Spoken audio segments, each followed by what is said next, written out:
Welcome back to the Figmentation podcast. We're a nonprofit. We work with kids that have experienced some kind of trauma. We help them to find their inner hero by making them the star of their own movie. And it's a great job. It is a great job. It is an honor, actually. Yes, if it is. I'm honest. Yes, it is. So today we're going to talk a little bit about figuring it out in general, and kind of our philosophy when it comes to things that we don't know how to face, and we're going to face them anyway because they need to be. And so what do you want to talk about with figuring it out? Mama, where would you start on that one? Well, figuring it out was when the concept and the idea came about and we knew what we wanted to do, and it kind of evolved. It was little steps before we had a full concept of what we wanted to do. But it was intentional. With each step that we took and each step that we grew, we went, oh, wow, and we realized certain things. So it was really almost like it happened the way it was supposed to. But figuring it out it wasn't too complex because it's been coming a step at a time. It's been with each time we've never digressed. Well, I think that's as much an attitude as it is anything else. There's been lots of things that were hurdles we had to overcome, challenges that we had to face. But I think that we took them with the attitude of, then we need to just figure out a way around this particular issue. I mean, everything that came to us that we thought was, a potential difficulty, it really wasn't. It was just a sidestep and keep going forward. It was, and each thing that we learned along the way, each sidestep was just a pause to teach ourselves things we didn't know, and we had to learn, and then we learned them, and then we moved forward again. And so figuring it out has just been a kind of methodical rocking motion of constant forward momentum. We've had nothing that set us back.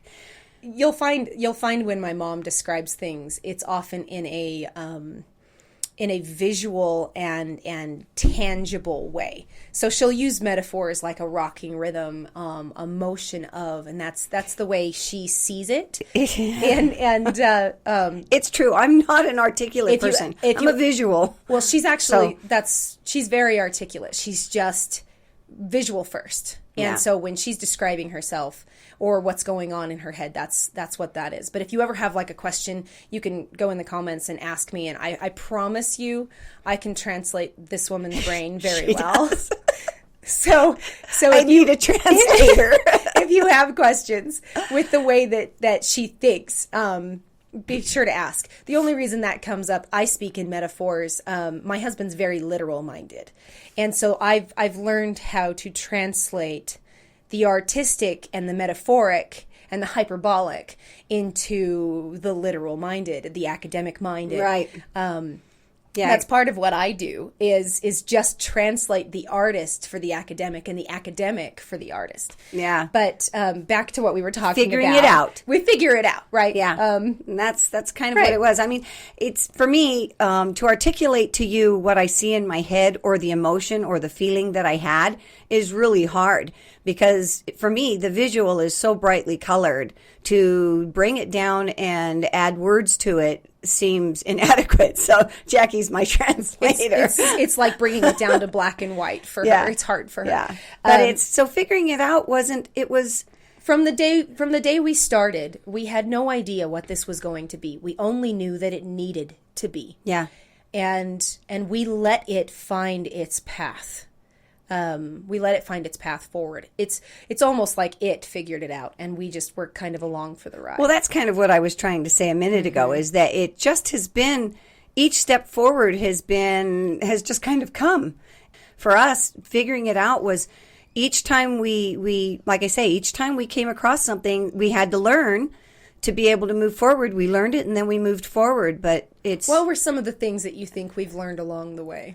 Oh my gosh, just the sciences behind pretend play. I agree. I would say that was the first. That was the biggest. I mean, I always understood what imagination was because I've always been an imaginative person, and all the things I do take creativity, especially concept art. You have to come up with the concept completely, and so I've always been around that. But imagination has always been important for me, for my kids, building relationships with my children around stories and story time and storytelling and pretend play. That wasn't something that you needed to figure out because it was something that came naturally to you. Right. But the science behind it was amazing to learn. Right. And that was just running down the rabbit hole and finding the information that was already there. Yeah. It just hadn't been applied in the way that we would later apply it. Right. There's this whole theory that goes back 100 years on pretend play, creating out of the box thinking and perspective and creative problem solving skills, and of most empathy. And empathy being the most important thing that anybody can really grow as a human being, because it not just helps us to process through life in general instead of feeling like the victim of all of the world around us. And so this pretend play theory that's been practiced, that's been studied in every major culture over the last 100 years and gotten the same response. It all comes back to the exact same response. Unstructured pretend play, where you just let them play. Is the best until they healing. Right. Right. And so that was a shock. We felt it was true, but we didn't know that there was 100 years of study. And why isn't this a bigger deal? Yeah. Why aren't people talking about this? Right. Why aren't we applying it more, especially in educating kids? We know that screen time now is detrimental to young children, but we didn't really talk about why. Yeah. What they need instead. Right. And there's all kinds of groups that have wrapped their heads around this. Montessori, for one of them. There's several others that think that certain types of pretend play are so incredibly important for learning.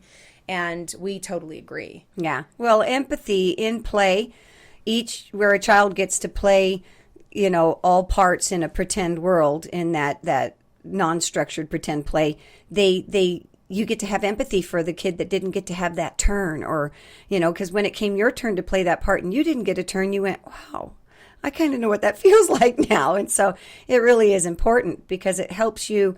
It's a vital process of learning in humanity. We all need to develop empathy. Well, and we learned that along the ways. That was one of the things that we figured out. I'd say the next thing that we figured out that we had never even occurred to us we'd have to figure out was online marketing and website design and legalities. Right. Legal documentation and building the structure from the foundation up. Right. Nonprofits are full of roadblocks, intentionally set up, and I think for good reasons, to prevent people from misusing the system. But they are definitely complicated for those of us that would just desperate to help kids where we can.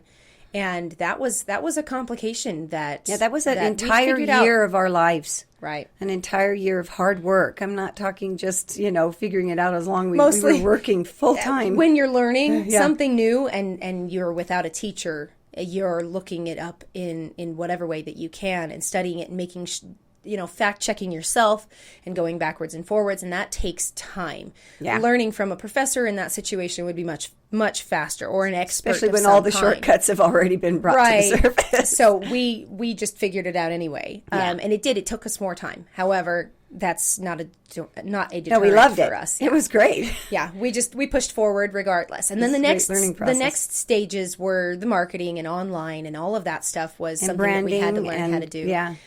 We did have some experts who would help us out, that would volunteer, that were amazing. We had some every awesome step of the way. Marketing experts that jumped on board, and to we help. Still do at the Atwood Center down at UTU. They've been our interns have been helping us learn some of the ins and outs of the ways these things are done, because obviously neither of us had any experience in it, but that's okay.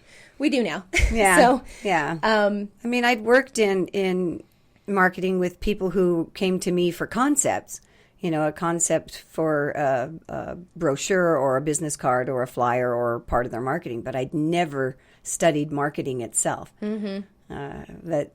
So it's interesting. Right. It really is. Well, it's such a learning process. Well, the next thing that we figured out, and you'll be shocked to know, how to make a movie.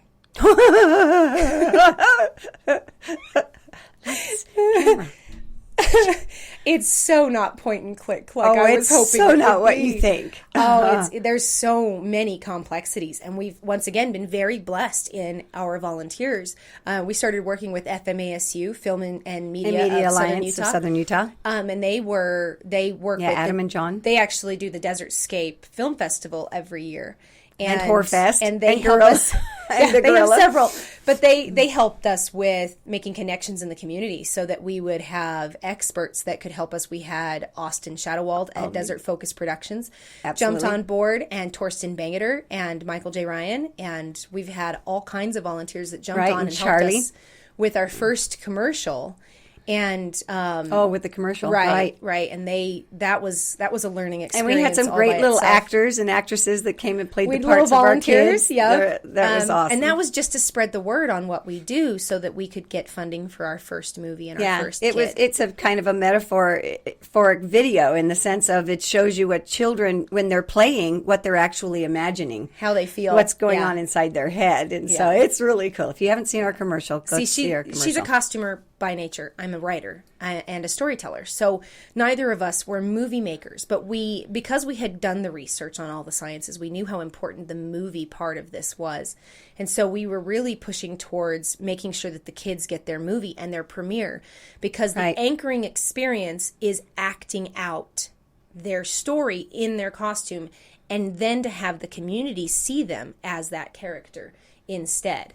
And that was a much bigger impact. So we knew that was something that we had to do. Well, they needed to do. Our kids needed to be able to. We needed to make the movie. Right. We had to be able to make the movie, even though neither of us were movie makers. That was originally such an we integral thought part. it was going to be kind of like TikToks or Reels. Can we say that? You might have to edit that. Anyways. I don't know why not. But we thought they would be short and simple, short and sweet to begin with. But we realized that in order to tell the story enough so that the child felt like they were a real participant in it, that it had to be a little mini movie, a movie short. Right. And so we figured that part out. And we've had some really wonderful, really experienced people jump on board and educate us. I'll actually be working with one of them with these next podcasts, who's going to walk me through some of the ways that we can better the podcast. And we're always looking for your guys' input on that, because we are just figuring it out. And you'll have to bear with us as we do that, because we're not perfect. And we have no problem muddling through until we get good at it. So So bear with us if you can. But so figuring it out has been, actually, it's been a wonderful process and journey. I mean, I haven't suffered any immense frustration at all along the way. It's just been learning and going. The learning process for me, old dog, new tricks, but it's been fun. I've actually enjoyed it. It's been really rewarding and fulfilling. It's satisfying is what it is. Yeah, I know you want to be authentic. My 14-year-old is sitting over there trying to sneak in the side of the podcast room. Yeah, now she's fingers through shaking the her door like toddlers in the bathroom. Baby girl, I'll be out in a minute, I promise. I know, baby. We've always been the type of people that if we don't know how, we will find a way. We will figure it out. And that's what we've done with Figmentation, and what we will continue to do, and what we will continue to develop, the way we spend time with our kids, what works best for our parents, what works best for our kids. What works best for our production crew, what works best for our community. Right. And we are involved. Always happy to hear whatever input that you have, that we can work towards bettering Figmentation to make it the kind of place and the kind of experience that makes everyone who leaves it a better human being. Absolutely. Yeah. So that's what it's all about. It's about these little kids, and it's about our community connection. Right. So, and help us. Their connection to the community. Help us to figure it out. Help us figure it out. Yeah. Thank you guys for joining us today on the podcast. Please like and subscribe and hit the bell. Thanks for coming. Thanks, guys. Bye. Bye.